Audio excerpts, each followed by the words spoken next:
my first trans experience was I think I was 16 years old. 15, I think was 15, 16.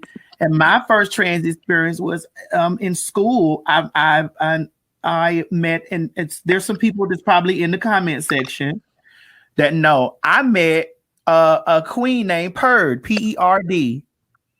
She was from the Horseshoe, from the village in Goose. Oh, you told me this story. I met Perd, and when I was 15 years old, I met Perd at Perd was we went to JRE Lee. I had to go to opportunity school because I was always fighting and doing type of stuff. But see, this is what parents don't understand. When you always down there to that school about your son or your daughter, they fighting some stuff on the inside. Yeah. So I was always fighting, always rebellious, always these things. You get what I'm saying? You know, and I went to I had to go to opportunity school. I had to go to JRE Lee opportunity school. So I went to that school, and I was in the classroom. I think it was I don't know, it was a home ec or English, whatever.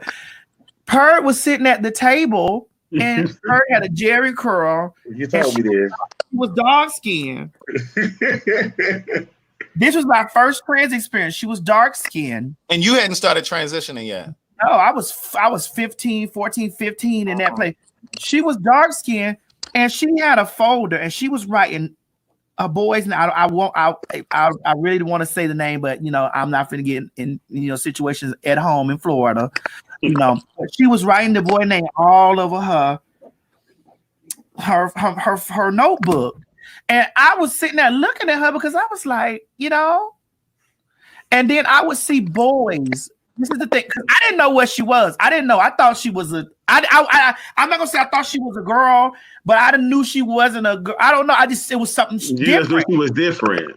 And I would see the boys. I would see the way that the boys in the class.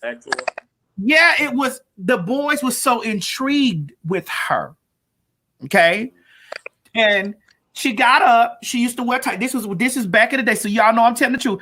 Patrick Ewing was out. She had those Patrick Ewing on. I had those sneakers. Those were the last pair of male shoes I've ever bought. Well, for me. But she had the tube socks on, and they were black and white. And you know, she had a tied up shirt. She didn't have any breasts, but she was thick all over, like a bitch.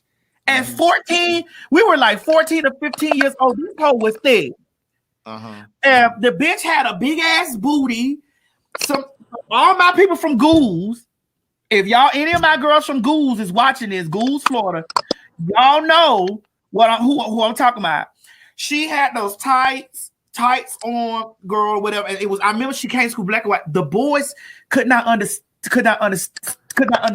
it. You know, she had that jerry curl, and it was just like when she was in her world, writing about her man on her phone. And I remember going into the class, and this is how I should have knew stuff. The teacher possibly knew I was a homosexual then too. Sat me at the table with her, and and she was like, "That's how she looked at you." Yes, she said, "What's your name?" I really felt I'm almost about to cry. They killed her. Oh no. Yeah. Wow. She was 15 years old. They killed her, girl. Our first year in high school, they killed her over the spring break. They killed her. Some boys killed her. And I remember this because she was the first queen that I had ever had an experience with, like the first, you know, I know my first thing when I saw the crying game that I knew I knew who I was after the crying game. But she was my first experience on knowing that there's something else like me that was not the same. Right. It wasn't the same, you know, and she sat at the table and she asked me who I was, and I ended up going to lunch with her in the lunch cafeteria, and she said, "You eat like a man, bitch. You supposed to eat like this." And it was And I was so fascinated with her, and the boys couldn't take her. Like they couldn't take her because they were attracted to her. Yeah, they was intrigued by her. They couldn't take her because they were attracted to her. Like she would always have like a little altercation with the boys, but the boys would never really. Now she beat one or two of them. Now she had to let them know that she was about their life, you know. Mm-hmm. And it's just like this is why I'm so my personality is so strong, and this is why. This is why bitch talking about some, I'm always aggressive. I will whoop your motherfucking ass, man, woman, or child, bitch. I know that they didn't even care that this girl was. It was she. The biggest thing is that she was gay. She was a queen. She was different, and I would see the boys. The flirtiness was oozing off of them. Mm-hmm. Like they want to squeeze her booty. Like you could see it when she coming through. Mm-hmm, mm-hmm. And you know, we from the Luther Campbell era, right? Yes. that hoe used to be she a Rolex and a pop her booty and make her booty and stuff jiggle like that when little songs come on. You know, we in a bad school, you know, and she would make her booty Rolex and stuff like that.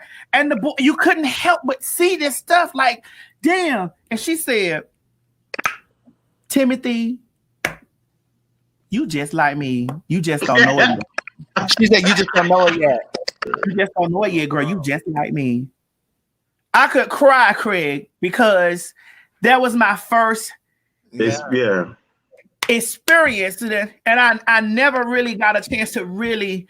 Bitch, if we don't do this motherfucking documentary about your life that I've been saying for the past 3 years since I've known you, mark my words, people that are watching this right now. It's like I'm so sad that I really never got a chance to really get to know her and like really grow with her because she don't know how impactful that she was to me as a child. Like even now, like, you know, for me to be in an emotional place, thinking about like I was 14, 15 years old, going to an opportunity school, always fighting and going through shit with people, you know what I'm saying? And you found somebody that was just like you. That was like me. And I didn't know what was going on, you know, and then I was looking around and seeing all the boys, like they didn't know how they were so attracted to her, or they didn't know why. They couldn't explain why. It just was no way to explain. Like they didn't know why they was attracted to her. They didn't know why they were bothering her. They didn't know. She got killed. I think it was I still have her. I still have her obituary in my closet. I'm 43 years old, girl. I never forgot her because I had never seen nothing else like me. Right. And never heard this. They killed her. He told me to me. It was April. It was in April because we were out for spring break. And the grown niggas was fucking her because she was writing grown niggas' name on that damn thing. The grown niggas came and picked her up from school in the tricked out car. So she was not lying on the nigga saying that they weren't fucking her. They was fucking that hoe because that hoe was thick. She was a thick ass bitch. Uh-huh. But they know what she was because that's what they can't, and she got killed in I think it was in North Miami. And from what I was told, I'm not sure. I don't want to put out any rumor or whatever. I have to call home and make sure because it's been so long. I felt like this. I think she got set up by some girls. Yeah, you know that's how majority how it go. By some girls, and then and she was, and they and the boy shot her in the back, and she ran in the girl house. And she died she ran in the girl house and ran in the closet. She died in the closet.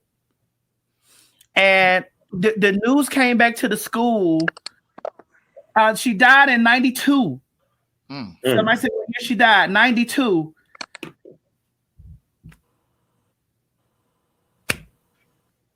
If I could say to her today, how impactful those little moments were of, really helping me, understand what it was. what it was. And this is why I'm so passionate about whatever. I don't give a fuck if people say, oh, I'm not the proper represent. I don't give a fuck about y'all pussy assholes. Y'all, a lot of those trends that y'all think is representation ain't lived through they ain't been through half of the shit I done been through. None of us. A lot of those girls that be up there on that that be this bitch, they came from privileged places. You feel what I'm saying? I did not. So, bitch, hell yeah, I'm a hood ass bitch, and you might gonna get when I'm on your ass, bitch. You gonna get a hood ass bitch on your motherfucking ass, bitch. So don't look to me. Don't look to me to be the fucking top tier to be. You gonna get what it really fucking is. So there are times that I wish that I wish that she wouldn't have, because I was like, well, where would she be now, and how far would she you know, how far in her transition would she be? Like, would she be able to survive during these times, you know? And that just really had me in emotional space right now, because I how did you spell her name? P-E-R-D. I'm adding that to this outline. Listen. We call her Miss Purd Girl. Baby, she used to Rolex. You know the dance called a Rolex. That girl used to Rolex. Girl, that body would just move. It was like she was made to be a woman. We were all the same. We were all the same age. Wow. We were all the same age.